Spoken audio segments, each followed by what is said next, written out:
On July 5, 1966, in Pecos, Texas, a young couple checked into the Ropers Motel under the name Mr. and Mrs. Russell Batten. But soon after, they found themselves caught up in a shocking tragedy that would leave one of them dead. While the man was sleeping in the room, his partner was found unresponsive in the motel swimming pool. What exactly happened that led to her untimely demise in the water? Is it possible that she was the victim of foul play and that someone deliberately caused her to meet such a tragic end? And today, we're talking about the 55-year-old cold case whose victim's identity remained unknown until 2023. But first, if you haven't subscribed to our channel by now, please consider hitting the subscribe and like buttons. Let's dive deep into the mystery without further ado. This horrible crime took place in Pecos, a city located in the western part of the state of Texas in the United States. It is the county seat of Reeves County and has a population of approximately 8,000 people. The city is known for its historical significance as a trading post and stopover on the cattle drives of the late 1800s. Today, Pecos is an important hub for the oil and gas industries, as well as agriculture and transportation. The city is also home to various cultural attractions, including the West of the Pecos Museum, which showcases the region's history and heritage. Just outside the West Texas community of Pecos, along Highway 80, stood a small motor court with a glowing neon sign and a single level covered in Spanish tile. The motel was a popular spot for oil field workers and truck drivers passing through the area. Sandy Moore, a 15-year-old girl from Clovis, New Mexico, was spending her summer at the motel run by her grandparents. As part of her duties, she worked at the front desk, cleaned rooms, and even waited tables at the on-site cafe. On July 5, 1966, Sandy noticed a couple who had registered under the names Mr. and Mrs. Russell Batten earlier that same day, relaxing in plastic chairs next to the pool at the Ropers Motel. The man was enjoying a beer while the woman sipped on soda. She had long, dark hair and was wearing a red one-piece bathing suit. The man was slim, with a blonde crew cut, and looked around 10 years older than his companion. Moore was at the motel office about 3 hours after she first encountered the Battens, when a distressed maid hurried in and frantically tried to communicate with her in weak English. The maid then accompanied Moore to the pool, where she made a startling discovery. At the bottom of the deep end, about 12 feet underwater, a woman was lying face down. Moore entered the scene completely clothed because no one else was nearby. Until a hotel guest who had been drawn by the ruckus leapt in to aid, she had twice failed to bring the body to the surface. Together, they were able to lift the woman out of the pool. It was Mrs. Batten. Moore started CPR as an ambulance was called. When a different hotel staff member entered the Batten's room, he discovered Russell, who appeared to be sleeping. His wife was en route to the nearby Reeves County Memorial Hospital by the time he arrived at the pool. Russell explained to Moore that he needed his registration card to identify himself to authorities before leaving for that location. It was quite suspicious because when she gave it to him, he got into a dark automobile and sped off. Mrs. Batten was confirmed dead when she arrived at the hospital. Russell didn't show up, which is shocking to think of, as he cruelly neglected to show up to grieve her departure and left her to leave this world without the comfort of his presence. We would love to hear your thoughts on this. Pause the video and leave a comment down below. In this case, as the police did not know the identity of the victim, they assigned her the name Pecos Jane Doe as a reference to the city in Texas where the crime occurred. This was done in hopes of generating leads and identifying the victim through public outreach and media attention. Although Pecos Jane Doe's family did not come forward or identify her, some heartbroken parents were so moved by the young girl's resemblance to their own daughter that they established the Drowned Girl Trust Fund to help pay for her funeral expenses. The tragedy also deeply affected many Pecos residents, who rallied to contribute in their own ways. The funeral director generously donated a beautiful wooden casket, while a local clothing store provided a blue polka dot dress for the deceased. Others in the community came together to purchase a simple headstone for her grave, which bore the inscription, "Unknown Girl, Drowned." Because nobody knew the drowned woman's religion, her funeral service, attended by about 50 locals, was conducted by both a Catholic priest and a Protestant minister. 3 sheriff's deputies and 3 police officers served as pallbearers. The minister conveyed to the mourners that the girl was not known to them, but they were certain that she was known to God. He hoped that if there was someone who cared for her, they would know that she was now surrounded by love and care. The unidentified woman's body was buried in the Fairview Cemetery, which was owned by the city and located across the street from Pecos High School. Sandy Moore, who had encountered the woman's supposed companion at Roper's Motel, was deeply affected by the tragedy. She made a point to lay flowers at the grave every time she returned to town. She later spoke about her feelings over the incident on the phone from her home near Lubbock, admitting how she had thought about it so much over the years. It was hard not knowing where the woman had come from and if anyone was looking for her. Sheriff A.B. Nail of Reeves County wasted no time in alerting his team to search for the man. However, the investigation was off to a rough start due to limited information. Without the registration card, the police didn't know the make or license plate number of the man's car. All that was left behind in the Batten's motel room was a blouse, bra, and a pair of shorts. The sheriff's office attempted to track down Russell Batten, but the only person with that name they could locate was an active-duty Marine stationed in North Carolina.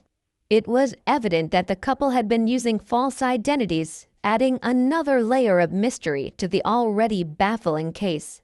Since Reeves County lacked a medical examiner, an expert pathologist from Odessa was summoned to perform the autopsy. During the examination, the pathologist noticed a red abrasion that was about the size of a quarter above the woman's left cheekbone. However, it was unclear whether the injury happened before she died or while her body was being pulled from the pool. Despite the lack of evidence of any wrongdoing, the death was labeled an accidental drowning. As a result, Sheriff Nail decided against initiating a homicide investigation. In a later interview with a journalist, it was revealed by Sheriff Nail that the only wrongdoing known about the man was leaving without paying his motel bill.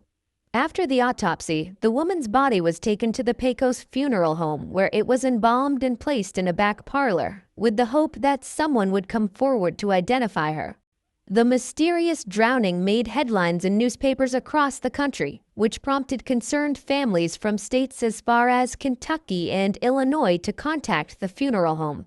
Some even made the journey to Pecos to see if the deceased was a missing relative. One couple from Odessa believed that they had found their child, but after dental records were examined, it was determined that the body did not belong to their missing loved one. In 1966, the best clue to the woman's identity was a message she'd inadvertently left behind.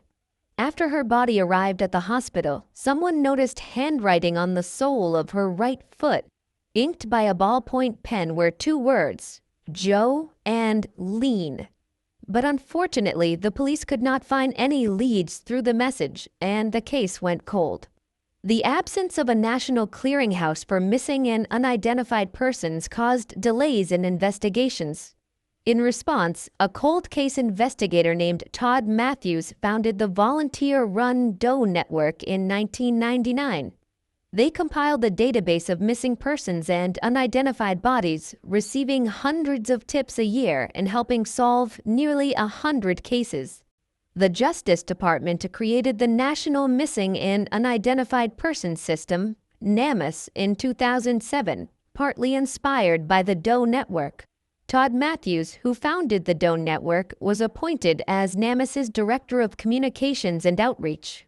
According to Todd Matthews, he has always had a soft spot for unidentified victims, as they tend to receive less attention from the police the longer they remain unnamed. Often, there is no one advocating for them, and officers have limited information to work with. Matthews explained that taking on the challenge of identifying an unknown victim is not desirable, particularly when there is no family complaining. He added that with an unidentified body, there is no one to complain as they are already buried. He became interested in the Pecos Jane Doe case and thought that it was time to revisit and further investigate the case in 2019. He organized a team of 4 detectives and started the investigation. In August 2019, before dawn, the 4-man squad, Ingram, Tarango, Salcido, and Carrasco, who were the investigators Matthew appointed, went to Fairview Cemetery and gathered around the grave of Pecos Jane. They watched as a backhoe operator dug a rectangular hole in the ground, which was around 6 feet deep. The backhoe hit a wooden coffin, and Ingram climbed down into the grave to examine it. Although the coffin had mostly disintegrated after being underground for over 5 decades, the skeletal remains were still intact. The soil had dyed the bones a reddish-tan color, and there were pieces of pantyhose and a blue polka-dot dress mixed in with the bones. Ingram used a trowel and brush to delicately clear away the soil from the bones, placing them systematically onto a pristine white sheet placed at the edge of the grave. After the entire skeleton was excavated, it was arranged in its correct anatomical structure. The entire skeleton was then wrapped in paper, put in a blue body bag, sealed in a box, and sent for DNA testing. Following the 2019 exhumation of the remains of Pecos Jane Doe, the remains were sent to a lab in Denton run by forensic examiner Ingram. It was determined that the skeleton belonged to a young white woman, aged between 15 and 18 years old. In an effort to identify her, a bone fragment was extracted and sent to Fort Worth, where DNA was extracted and uploaded to the FBI's national database, the Combined DNA Index System. Unfortunately, no matches were found in the database, which wasn't surprising given that it was established decades after the woman's death. Almost after a year had passed since revisiting the mystery of Jane Doe in Pecos, Texas, a small package arrived at the doorstep of Othram, a private forensic laboratory in the Woodlands area of Houston. The package contained a molar extracted from the jaw of the unidentified woman. Othram, founded in 2018 by David Middleman, a scientist and entrepreneur with a passion for genomics, was the perfect laboratory to examine the molar.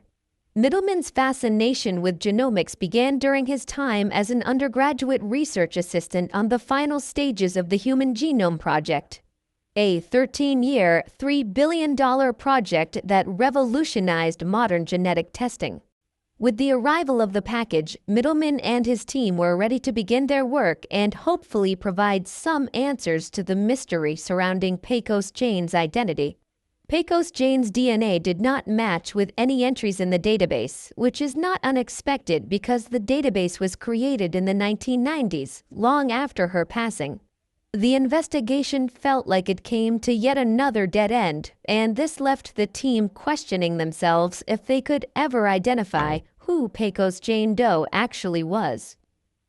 Out of the blue, Tarango received an unexpected phone call from Othram, who offered the services of their laboratory to assist in solving a case. Othram proposed utilizing a novel method known as forensic genetic genealogy, hoping to employ a new approach to solve the case. They used advanced DNA analysis and genealogical research to find a match for Pecos Jane Doe's DNA profile. Turns out, they found 3 siblings living in Texas who were likely great-grandchildren of one of Pecos Jane's first cousins. These siblings probably didn't even know about their distant relatives and had no idea that uploading their DNA to a public website could help solve a cold case. Unfortunately, we don't know their names because of privacy reasons. In November 2022, Othram transferred the Pecos Jane Doe case to Innovative Forensic Investigations in the sleepy Virginia town of Emporia, close to the North Carolina border, as part of a deal mediated by NCMEC. 2019 saw the establishment of the business by private eye Jennifer Moore. Moore, like many forensic genetic genealogists, is self-taught. She became interested in the profession after assisting her husband in finding his biological parents. Moore's team used standard genealogical methods to follow the three Texas siblings' family line up to the probable common pair of ancestors that they shared with Pecos Jane. Next, one branch at a time, the investigators methodically traced the tree back down, looking for someone who would have been roughly Pecos Jane's age at the time of her drowning. After putting in a few weeks' worth of effort, they zeroed down on a Kansas family with 15 kids. 10 of them were still living, and several of them had Facebook accounts, a vital tool for genealogists. The crew looked through those profiles and found that one brother had been posting frequently about a sister who had vanished many years prior. The detective then visited Joyce Hemme, a 74-year-old retiree, at her mobile home in St. Petersburg, Florida, a few weeks later. He introduced himself and mentioned that he was there on behalf of the Pecos, Texas police. He asked if she had a missing person in her family. Upon hearing the question, Joyce Hemme began to cry, as it turned out that she was the victim's eldest sister. After many years of being an unidentified victim, the tireless efforts of DNA testing finally led to the discovery of the victim's name, Jolene Hemme. The breakthrough in the case was made possible due to advancements in DNA technology that allowed forensic experts to extract and analyze genetic material from the victim's remains. Jolene Hemme was raised in central Kansas on a 160-acre farm just outside the town of Salina. She was the ninth of Richard and Alberta Hemme's 15 children, and she grew up on a regular farm. The huge Catholic family also cultivated wheat and bred Angus cattle, chickens, pigs, and turkeys. The family was well provided thanks to their livestock and a sizable vegetable garden. The Hemme family would occasionally picnic on the weekends at the adjacent Canopolis Lake, though the kids mainly stayed out of the water. Jolene was among those who couldn't swim, which was a crucial fact as the investigation intensified. According to Rosemary, the eldest sister, Jolene was an extremely shy girl who never had a known boyfriend and preferred to read a book alone instead of participating in social gatherings. Jolene was particularly close to her oldest sister Joyce, and the two did everything together. Jolene's youngest sister Maryland also remembered their closeness. It was reported that sometime during that summer, Jolene had met an older man while she was at work. Although Jolene's siblings were unable to recall the man's name, Joyce, who had met him a few times, estimated that he was in his late 20s, which was possibly a decade older than Jolene. Joyce did not like him at all and found him to be controlling. She advised Jolene to look for someone else, but Jolene said that she liked him. Joyce responded by saying that he did not treat Jolene well, and Jolene had replied by saying that it was probably because she did not always do what he wanted. According to Joyce, on Friday, July 1st, 1966, Jolene had stopped by her house after work to ask if she wanted to watch a movie with Jolene, her boyfriend, and another girl. However, Joyce had declined, stating that she already made plans to go fishing with her own boyfriend. Following this, Jolene had not returned to either sister's house that night, or the next day, or even the day after that. Joyce explained that she and her sister had searched extensively, visiting Jolene's workplace, the police, and her other friends. Joyce and Carolyn discovered that Jolene's boyfriend was also missing and that Jolene had not collected her weekly paychecks from her employers on the Friday in question. When they went to the police station to report Jolene missing, the police suggested that Jolene and her boyfriend may have run away together and would likely return soon. A few days later, Joyce received a postcard in her mailbox that had been stamped on July 3, 1966, in Las Vegas. The postcard featured a picture of the Flamingo Hotel swimming pool on the front, and on the back there was a cryptic message written in longhand. The note read, "Joyce, well, I got lost. See you in a couple weeks, maybe. Joe." Joyce became suspicious when she received the postcard, as the note on the card did not seem to be written in Jolene's handwriting, and Jolene did not go by the name Joe. Similarly, Elverda, Jolene's mother, also received a letter with a similar message, which her children agreed that Jolene could not have written. Elverda was angry and tore the letter into pieces, which she then threw away. In Kansas City, Joyce and Carolyn started to put up posters around town, asking if anyone had seen their sister. The only information available about Jolene's movements between leaving Kansas City on July 1st and checking into the Ropers Motel on July 5th is the letter and postcard from Las Vegas. Tarango, an investigator on the case, believes that Jolene's boyfriend may have sent both items. The police have considered the possibility that the couple may have gone to Las Vegas to get married, but a search of Nevada's 1966 marriage licenses did not yield any results. The police are unsure of how the couple ended up in Pecos, as it seems like an unlikely destination unless the man had some connection to its famous rodeo, which ran from July 1st to 4th that year. However, there is no record of a Russell Batten competing in the 1966 rodeo. Many members of the Hemme family think her lover killed Jolene. They point out that she couldn't swim, so why was she in a swimming pool? The biggest unsolved question in Jolene's case pertains to the identity of the man who was with her at the Ropers Motel. If he is still alive, he would likely be in his 80s now. Several members of the Hemme family have voiced their belief that he was responsible for Jolene's murder.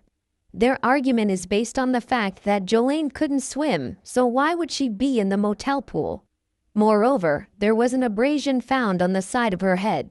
Sandy Moore, the granddaughter of the motel owners, remembers seeing broken glass around the pool when she pulled out Jolene's body. It's plausible that the man could have hit Jolene with a beer bottle during an altercation, which caused her to fall into the pool and drown. However, it is perplexing that he did not flee the scene immediately after the incident. It's possible that he did not intend to harm Jolene and only panicked after realizing that she had drowned accidentally. Subsequently, he decided to disappear. It is considered an act of extreme cruelty that the man who was with Jolene at the motel has not come forward with any information in the past 55 years, whether or not he is responsible for her death. He could have, at some point, anonymously provided information to Jolene's family about what happened, or at least provided them with a clue to aid in their search for her. While Tarango and Salcedo, the members of the four-man detective squad appointed by Matthew as aforementioned, continue their search for the man who left Jolene to an anonymous burial far from home, their hope of finding him is minimal. Furthermore, even if they do locate him, it is unlikely that a criminal prosecution can take place due to the missing case file and the pathologist's ruling that Jolene's death was a result of accidental drowning. Tarango expressed that it is unlikely that he can prove that Jolene was murdered. Sandy Massey, who was known by her maiden name Sandy Moore at the time of Jolene's death, recalls the day she discovered Jolene's body in the motel pool vividly. She was only 15 years old at the time, and the memory of being deceived into giving away the registration card still haunts her to this day. Despite the passing of over 5 decades, Sandy still feels remorseful about her actions and how they may have contributed to Jolene's death. In a recent phone conversation with some of Jolene's siblings, Sandy was thanked for attempting to rescue their sister and was extended an invitation to visit them in Kansas. As we wrap up this video on Jolene Hemme's tragic death, it's clear that the Hemme family will always hold a special place in the hearts of the Pecos community. Both older residents who remember the events of 55 years ago and younger generations who have recently learned about the case through news coverage are likely to extend a warm welcome to the Hemme family. Jolene's death has become part of the town's history and identity, but it will likely be difficult for the Detective Tarango, who was in the team working under Matthew with 4 other detectives to crack this case, to let her memory fade away. It's clear that Jolene Hemme will always be a part of Pecos, Texas. What are your thoughts on this chilling case? Let us know in the comment section below. Do not forget to like, share, and subscribe to our channel for baffling cold cases.